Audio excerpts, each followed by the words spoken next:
BCA IT અને computer સાયન્સના તમામ વિદ્યાર્થીઓનું આજના આ ગહન અભ્યાસ સેશનમાં હાર્દિક સ્વાગત છે. હું આજે ખૂબ ઉત્સાહિત છું કારણ કે આપણે એન્ડ્રોઇડ એપ ડેવલપમેન્ટના એક બહુ જ અગત્યના હિસ્સા પર ચર્ચા કરવાના છીએ. આપણો આજનો હેતુ યુનિવર્સિટી લેવલના સિલેબસ મુજબ યુનિટ 3 એટલે કે ઇન્ટ્રોડક્શન ટુ લેઆઉટ્સની સંપૂર્ણ અને પરીક્ષાલક્ષી સમજ આપવાનો છે.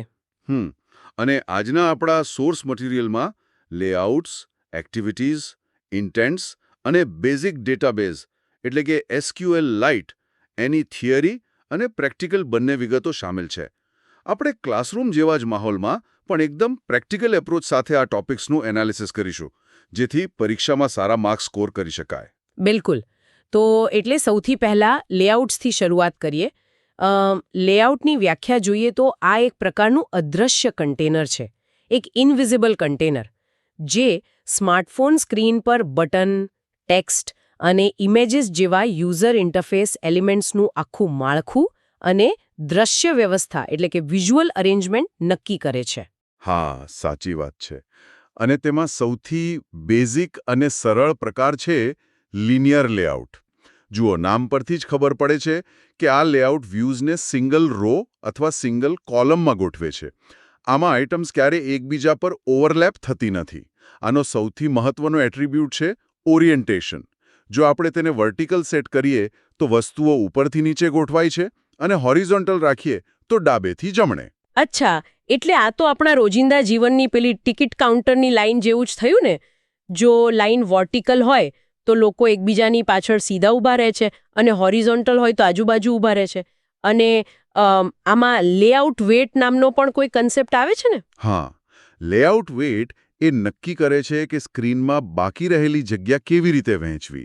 ધારો કે એક વજનવાળા 2 બટન છે તો તે બંને 50-50% જગ્યા લેશે. સાથે જ એક ગ્રેવિટી એટ્રીબ્યુટ પણ છે જે કન્ટેન્ટને સેન્ટર, લેફ્ટ કે રાઇટમાં કેવી રીતે ગોઠવવું તે નક્કી કરે છે. આપણી પાસે જે સ્ત્રોત છે તેમાં એક બહુ સરસ આકૃતિનું વર્ણન છે, ધ એન્ડ્રોઇડ અલાઇનમેન્ટ ટૂલ. તેમાં લાલ, વાદળી અને લીલા કલરના બ્લોક્સ વર્ટિકલ અને હોરિઝોન્ટલ ગોઠવાયેલા છે અને વેટ 1 જેમ વેટ 1નું ત્રાજવું બરાબર સમાન જગ્યાની વહેંચણી દર્શાવે છે. બરાબર. અને અહીં વિદ્યાર્થીઓએ એક અવાજમાં ખાસ નોંધવા જેવો એક્ઝામ પોઈન્ટ યાદ રાખવાનો છે. લિનિયર લેઆઉટ સિમ્પલ ફોર્મ્સ અથવા લિસ્ટ્સ બનાવવા માટે બેસ્ટ છે, જ્યાં એલિમેન્ટ્સ એક નિશ્ચિત ક્રમમાં ગોઠવાયેલા હોય. પરીક્ષામાં આ મુદ્દા પર ભાર મૂકવો. તો લિનિયર પછી બીજો કયો વિકલ્પ આવે છે? કારણ કે હંમેશા લાઇનમાં તો બધું ન ગોઠવી શકાય. ત્યાં રિલેટિવ લેઆઉટ આવે છે. આ વધુ ફ્લેક્સિબલ છે. આમાં કમ્પોનેન્ટ્સ એકબીજાના સંદર્ભમાં એટલે કે રિલેટિવ અથવા તો સ્ક્રીનની બોર્ડર એટલે કે પેરેન્ટના સંદર્ભમાં ગોઠવાય છે. અહીં કોઈ ટોપ ટુ બોટમ ક્રમની જરૂર નથી હોતી. એટલે પેરેન્ટ સાથે પોઝિશનિંગ કરવા માટે align parent top, centre in parent કે અલાઇન પેરેન્ટ રાઇટ વાપરી શકાય. અને અન્ય વ્યૂઝ સાથે પોઝિશન કરવું હોય તો લેઆઉટ બિલો કે લેઆઉટ ટુ રાઇટ ઓફ વપરાય. આ તો શહેરમાં દિશા આપવા જેવું છે. આપણે એવું કહેવાને બદલે કે લાઇનમાં 5મા નંબરે જાઓ, આપણે કહીએ છીએ કે કોફી શોપ પાર્કની સામે છે અથવા હોસ્પિટલ મોલની બાજુમાં છે. એક્ઝેક્ટલી. અને આપણી નોંધમાં ધ ડિજિટલ એન્કર નામની જે આકૃતિ છે તે આ જ બતાવે છે. એક લોગિન બટન સ્ક્રીનની મધ્યમાં એન્કર થયેલું છે અને તેની બરાબર ઉપર ઈમેલનો આઇકોન ગોઠવાયેલો છે. આનાથી નેસ્ટિંગ ઘટે છે અને એપ ઝડપી ચાલે છે. પણ અહીં એક મોટો એક્ઝામ પોઈન્ટ છે. એક વ્યૂને બીજાના સંદર્ભમાં ગોઠવવા માટે પહેલા ટાર્ગેટ વ્યૂનું એન્ડ્રોઇડ આઈડી ડિફાઇન કરેલું હોવું ફરજિયાત છે. આઈડી વગર લેઆઉટ કમ્પોનન્ટને ઓળખી જ નહીં શકે. આ બહુ જ અગત્યની ટેકનિકલ ડિટેલ છે. તો હવે ગૂગલનો લેટેસ્ટ કન્સ્ટ્રેન્ટ લેઆઉટ શું છે? આ સૌથી પાવરફુલ અને મોડર્ન લેઆઉટ છે. આ ફ્લેટ વ્યૂ હાયરાર્કીનો ઉપયોગ કરે છે. આમાં યુઆઈ એલિમેન્ટ્સને પકડી રાખવા માટે કન્સ્ટ્રેન્ટ્સ એટલે કે કનેક્ટિંગ લાઇન્સ વપરાય છે. આનાથી નેસ્ટેડ લેઆઉટ્સ બહુ જ ઘટી જાય છે. પરિણામે એપનું પરફોર્મન્સ સુધરે છે, સ્પીડ વધે છે અને બેટરી ઓછી વપરાય છે. આમાં ગાઈડલાઇન્સ અને ચેઇન્સ દ્વારા એકદમ રિસ્પોન્સિવ ડિઝાઇન બને છે. મને આ ટેન્ટ બાંધવા જેવું લાગે છે. આપણે દોરડા એટલે કે કન્સ્ટ્રેન્ટ્સનો ઉપયોગ કરીને ટેન્ટને જમીન સાથે એટલે કે પેરેન્ટ સાથે બાંધીએ છીએ જેથી તે મધ્યમાં સ્થિર રહે. અને ધ ઇલાસ્ટિક યુઆઈ આકૃતિમાં આ બહુ સરસ રીતે બતાવ્યું છે, જેમાં પ્રોફાઇલ પિક્ચર ઇલાસ્ટિક બ્લુ લાઇન્સથી બંધાયેલું છે, ચેન થયેલા બટન્સ છે અને પરફોર્મન્સ બૂસ્ટ બતાવતું હાઈ સ્પીડ ડાયલ છે.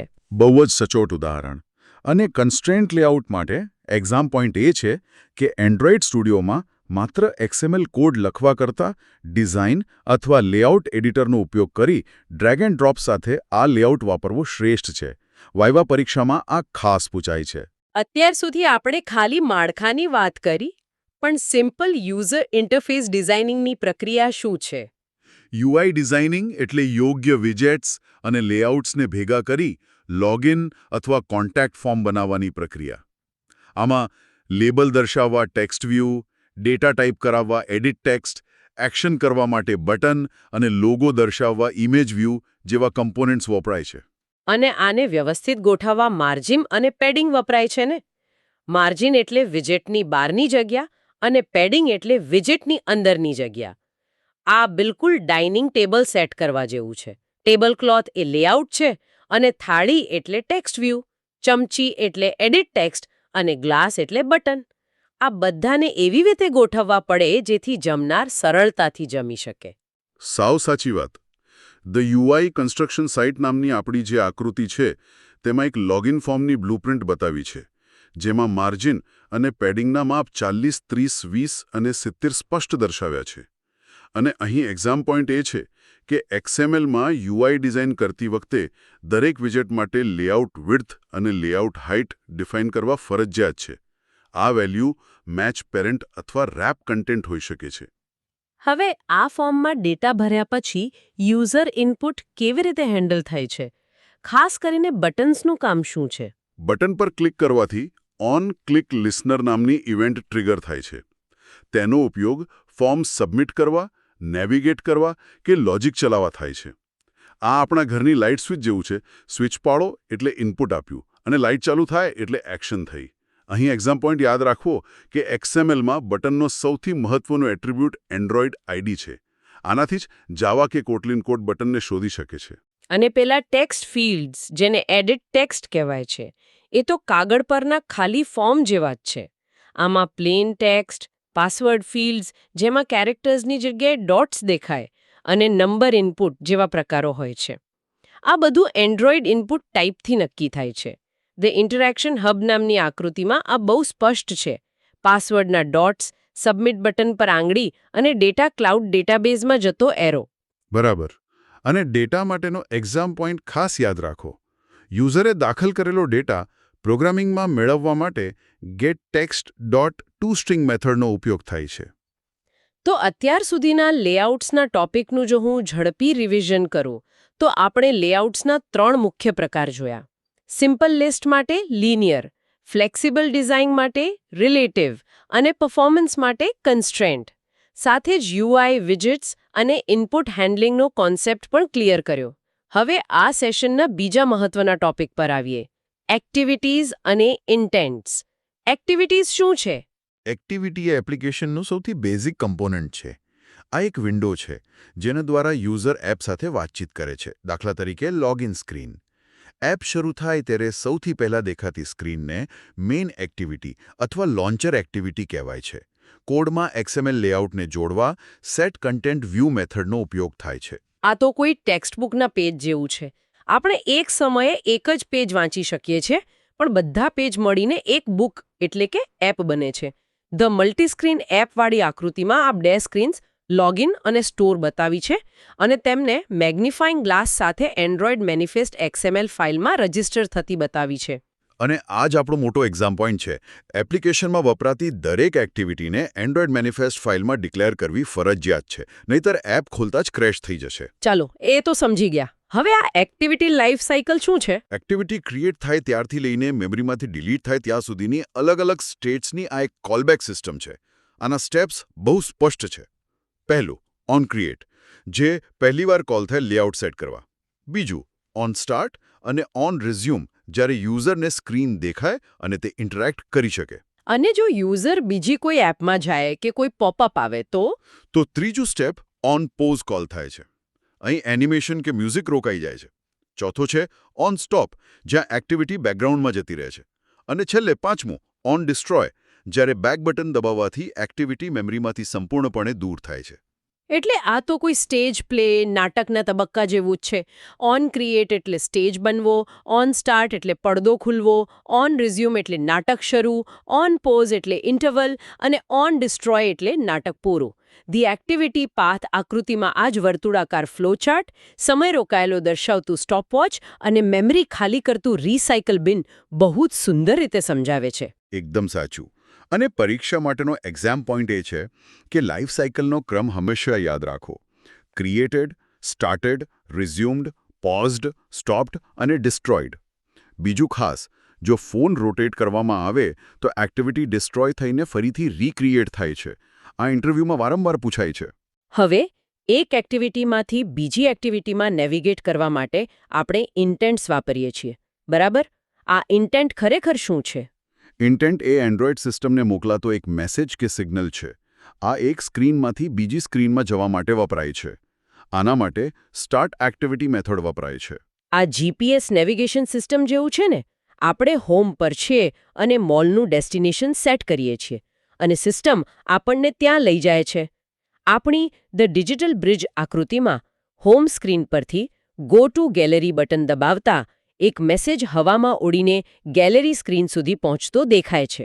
હા, અને એક્ઝામ પોઈન્ટ મુજબ એક્ટિવિટી એમાંથી બીમાં જવા માટેનું સિન્ટેક્સ છે intent I equal to new intent બ્રેકેટમાં a.this, b.class અને પછી સ્ટાર્ટ એક્ટિવિટી બ્રેકેટમાં આઈ. આ ઇન્ટેન્ટ્સના પ્રકાર પણ હોય છે ને, એક્સપ્લિસિટ અને ઇમ્પ્લિસિટ. આ બંનેની સરખામણી કેવી રીતે કરી શકાય? એક્સપ્લિસિટ ઇન્ટેન્ટ્સમાં ટાર્ગેટ ક્લાસનું ચોક્કસ નામ આપેલું હોય છે, જેમ કે લોગિન એક્ટિવિટીથી પ્રોફાઇલ એક્ટિવિટી. આ એપની અંદર જ નેવિગેટ કરે છે અને સુરક્ષિત છે. આ જાણે કોઈ મિત્રને તેના નામથી બોલાવવા જેવું છે. જ્યારે ઇમ્પ્લિસિટ ઇન્ટેન્ટ્સમાં કોઈ ચોક્કસ ક્લાસનું નામ નથી હોતું, પણ જનરલ એક્શન હોય છે, જેમ કે વેબસાઇટ ઓપન કરવી. એટલે ઇમ્પ્લિસિટ એ ટેક્સી માટે બૂમ પાડવા સમાન છે. કોઈ પણ ખાલી ટેક્સી ડ્રાઈવર જવાબ આપી શકે છે. બીજી એપ્સ ઇન્ટેન્ટ ફિલ્ટર્સ દ્વારા સિસ્ટમને જણાવે છે કે તેઓ આ એક્શન હેન્ડલ કરી શકે છે. ધ ઇન્ટેન્ટ ડિસિઝન ટ્રી આકૃતિમાં આ સરખામણી છે ડાબી બાજુ સિંગલ પાથ એટલે કે એક્સપ્લિસિટ અને જમણી બાજુ બ્રોડકાસ્ટ દર્શાવીને યુઝરને ચોઇસ મેનુ બતાવતું ઇમ્પ્લિસિટ. બરાબર. અને ઇમ્પ્લિસિટ ઇન્ટેન્ટ્સ માટેનો એક્ઝામ પોઈન્ટ યાદ રાખવો કે કોમન એક્શન્સ છે. એક્શન વ્યૂ, એક્શન ડાયલ અને એક્શન સેન્ડ. હવે આ એક્ટિવિટીઝ વચ્ચે ડેટા કેવી રીતે પાસ થાય છે તે જોઈએ. હા, એક સ્ક્રીન પરથી બીજી સ્ક્રીન પર ડેટા મોકલવા ઇન્ટેન્ટ એક્સ્ટ્રાઝનો ઉપયોગ થાય છે, જે કી વેલ્યુ પેરમાં હોય છે. સેન્ડર પુટ એક્સ્ટ્રા વાપરે છે અને રિસીવર ગેટ સ્ટ્રિંગ એક્સ્ટ્રા અથવા ગેટ ઇન્ટ એક્સ્ટ્રા વાપરે છે. આ કુરિયર મોકલવા જેવું જ છે ને?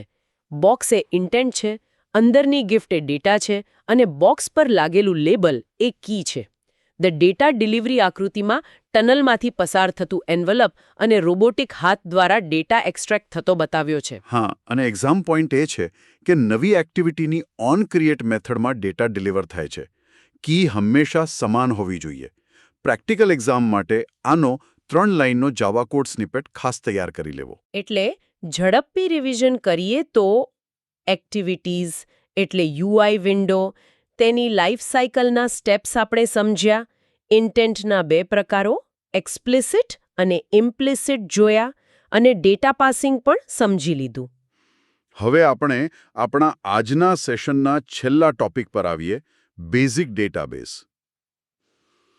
એન્ડ્રોઇડમાં બેઝિક ડેટાબેઝ તરીકે SQL લાઇટ વપરાય છે. આ એન્ડ્રોઇડનું ડિફોલ્ટ લાઇટવેઇટ ડેટાબેઝ એન્જિન છે. આ એક embedded relational database management system એટલે કે RDBMS છે. તે ડેટાને રો અને કોલમમાં સેવ કરે છે અને ઇન્સર્ટ, સિલેક્ટ, અપડેટ, ડિલીટ જેવી સ્ટેન્ડર્ડ SQL ક્વેરીઝ સપોર્ટ કરે છે. આનું સૌથી મોટું ફીચર એ છે કે આ સર્વરલેસ છે. આને કોઈ અલગ સર્વરની જરૂર નથી. તે ફોનની ઇન્ટરનલ મેમરીમાં જ સેવ થાય છે. ઇન્ટરનેટ વગર પણ એપ સંપૂર્ણ કામ કરી શકે છે. આ બિલકુલ આપણી પર્સનલ ડાયરી જેવું છે, જેને સાચવવા કોઈ મોટી લાઇબ્રેરીની જરૂર નથી પડતી. ધી એમ્બેડેડ લાઇબ્રેરિયન આકૃતિમાં સ્માર્ટફોનના હાર્ડવેરની અંદર ડેટાબેઝનું ફાઇલિંગ કેબિનેટ અને મેગ્નિફાઇંગ ગ્લાસ વડે ડેટાબેઝના ટેબલ બતાવીને આ ઓફલાઇન એક્સેસ બહુ જ સરસ રીતે દર્શાવ્યો છે. આ બાબતે એક બહુ જ કડક એક્ઝામ પોઈન્ટ ખાસ નોંધી લેવો. SQL લાઇટ એ એસિડ કમ્પ્લાયન્ટ છે, એટલે કે તે ડેટા ટ્રાન્ઝેક્શનને એટોમિક, કન્સિસ્ટન્ટ, આઇસોલેટેડ અને ડ્યુરેબલ રાખે છે, જેથી ડેટા ક્યારેય કરપ્ટ થતો નથી. એટલે કે ટૂંકમાં કહીએ તો SQL લાઇટની આ ઓફલાઇન વિશેષતાઓ અને એસિડ પ્રોપર્ટી તેને એન્ડ્રોઇડ માટે એક બેસ્ટ અને સિક્યોર લોકલ ડેટાબેઝ બનાવે છે. જી હા, અને આજના સેશનમાં આપણે લેઆઉટ્સ, એક્ટિવિટીઝ અને ડેટાબેઝના જે કોન્સેપ્ટ્સ અને એક્ઝામ પોઈન્ટ્સની ચર્ચા કરી છે, જો વિદ્યાર્થીઓ તેને આ જ ઉદાહરણો સાથે પરીક્ષામાં સમજાવશે તો ચોક્કસથી ઉત્તમ માર્ક્સ મેળવી શકશે. તમામ વિદ્યાર્થીઓના સમય અને ધૈર્યને હું બિરદાવું છું. પણ આપણે વિદાય લઈએ તે પહેલાં હું એક વિચાર પ્રેરક પ્રશ્ન મૂકીને જવા માંગુ છું. આજે આપણે જોયું કે SQL લાઇટ ફોનની અંદર જ ડેટા સેવ કરે છે, જેનાથી ઓફલાઇન એક્સેસ તો મળે છે, પરંતુ જ્યારે કોઈ યુઝર પોતાનો ફોન ખોઈ બેસે ત્યારે આ લોકલ ડેટાબેઝની સિક્યોરિટી અને યુઝર પ્રાઇવસીનું શું થાય? શું એપ ડેવલપર્સે ડેટા માત્ર લોકલ રાખવો જોઈએ કે હંમેશા ક્લાઉડ પર સિંક કરવો જોઈએ? આ એક એવો પ્રશ્ન છે જેના પર તમામ ડેવલપર્સે જાતે રિસર્ચ કરવું જોઈએ. આજના આ ગહન અભ્યાસ માટે તમારી સાથે જોડાઈને બહુ આનંદ થયો. બેસ્ટ ઓફ લક અને આવજો.